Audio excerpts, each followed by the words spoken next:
Bonjour Emmanuel Ardillon. Bonjour Alain. Aujourd'hui, un millefeuille limousin avec de l'agneau du Limousin et des pommes golden AOP du Limousin également. Qu'est-ce que l'on peut s'attendre à voir dans cette recette? Pour cette recette, on va commencer par préparer le pesto à base de menthe, d'amandes et de parmesan et d'huile d'olive. On passe le tout au mixeur et on obtient notre pesto. Arrive la première structure du millefeuille avec des tranches de pommes. Voilà, cette pomme AOP du Limousin qu'on va couper en rondelles pour faire notre millefeuille. La deuxième pomme servira, elle, pour la décoration. On va donc la tailler en petits cubes. On va traiter les pommes tout de suite avec un élément qui leur convient bien, le beurre. Nous allons donc passer toutes nos rondelles de pommes au beurre en attendant que le beurre soit bien mousseux et faire attention à la coloration de la pomme. Même traitement pour les cubes.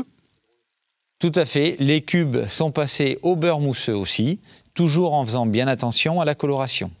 Arrive le moment de s'intéresser à notre tranche de gigot. Notre tranche de gigot, nous allons justement la découper en rond aussi, pour épouser à peu près la forme des rondelles de pommes. Et nous allons ensuite les saisir à la poêle à l'huile d'olive. Rassurez-moi Emmanuel, rien ne se perd en cuisine. Les petits morceaux qui sont autour de nos jolis ronds de gigot, on va les utiliser pour autre chose.